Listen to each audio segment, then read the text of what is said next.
Hello everyone, my name is Allison and I'm a teen librarian at the Schaumburg Library. And this is the third episode of Lunch and Listen, where I invite you to grab your lunch and sit back and relax while I share some reading recommendations. This week I am recommending a variety of young adult graphic novels. I love graphic novels, so it was really hard for me to narrow down which books I wanted to talk about this week. But I finally narrowed it down to 6 graphic novels, which I don't think is too bad. But since I will be talking about 6 books today, I will be keeping my talk short and to the point. 3 of the graphic novels will be fiction, and 3 will be nonfiction. I'm going to start with sharing the 3 lighter fiction titles. First up is Breaking Cat News by Georgia Dunn. This one is light and fluffy and fun and adorable and hilarious. So what's it about? Cats reporting on the news that matters to cats. So what kind of news do cats report on? Well, they have news segments on red dots that magically appear on the wall and can't be caught. Gross food that comes from a can but isn't cat food. Random bug sightings, and so much more. The 3 reporters that you can see in the photo are Lupin, who is the lead anchor, and Puck and Elvis, who are field reporters. So if you have a pet cat or just genuinely like cats, this graphic novel is a must-read. And once you finish Breaking Cat News, you can read even more stories featuring the 3 cat reporters in the newly released graphic novel, Lupin Leaps In. So next up, we have Lumberjanes, Volume 1, Beware the Kitten Holly, by Noelle Stevenson, Grace Ellis, Brooke Allen, and Shannon Waters.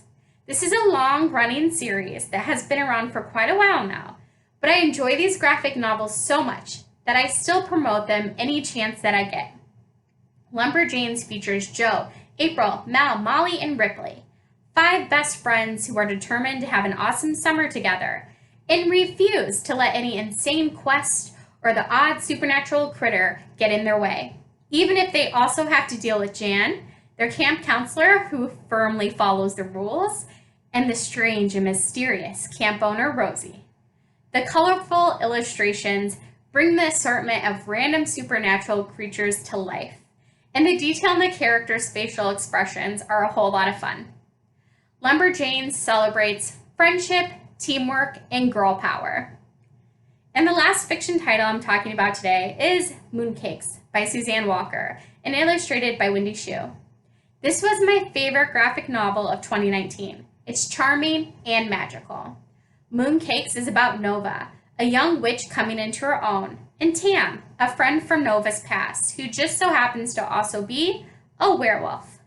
Nova works at her grandma's magical bookstore, and when a demon is caught lurking in the woods, she and Tam are determined to solve the mystery together.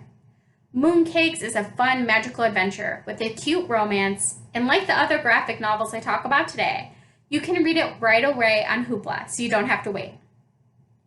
So now I'm going to be highlighting 3 nonfiction graphic novels that discuss important social justice issues and that are more serious.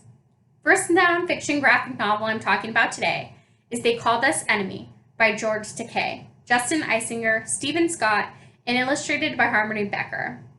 Political activist George Takei, known for his role on the popular TV show Star Trek, shares his childhood experience of an incarceration after the bombing of Pearl Harbor when 120,000 persons of Japanese ancestry were wrongly sent to internment camps by the U.S. government. Japanese Americans were forced to leave their homes and businesses behind. The horrendous things that George and his family and thousands of others had to go through was difficult to read about, but incredibly powerful. Not everyone is taught this shameful part of U.S. history, but it's one that everyone needs to know, especially now. So my second nonfiction graphic novel recommendation is March Book 1 by John Lewis and Andrew Ayden and illustrated by Nate Powell. I learned a lot while reading March, and I am very grateful to John Lewis for sharing his story. Going back and forth in time, U.S. Representative John Lewis tells his story of courage, determination, bravery, and strength as a civil rights activist. Readers get to learn about his childhood, his first meeting with Martin Luther King Jr., and his time protesting by participating in lunch counter sit-ins in Nashville in 1960. The illustrations in this graphic novel are powerful and beautiful and intense. There are 2 additional installments in this series, and they are all available to read immediately on Hoopla, and I cannot recommend these books enough. So the last title I'm highlighting today is Drawing the Vote, an illustrated guide to voting in America by Tommy Jenkins and illustrated by Katie Lacker. Drawing the Vote is a great introduction to the history of voting in America, from the birth of the Constitution to today's voting issues and everything in between. I really liked the simple illustrations and thought they did a nice job enhancing the story. And I really think this is a great book to read before the upcoming election. It's both eye-opening and upsetting, but I think it will certainly inspire its readers to get out and vote. So that's it for today. I really hope you heard about at least one graphic novel that you will want to read. And all 6 graphic novels that I talked about can be found on Hoopla and can be read immediately. You just need your library card. I hope you tune in again every other Tuesday for more young adult reading recommendations.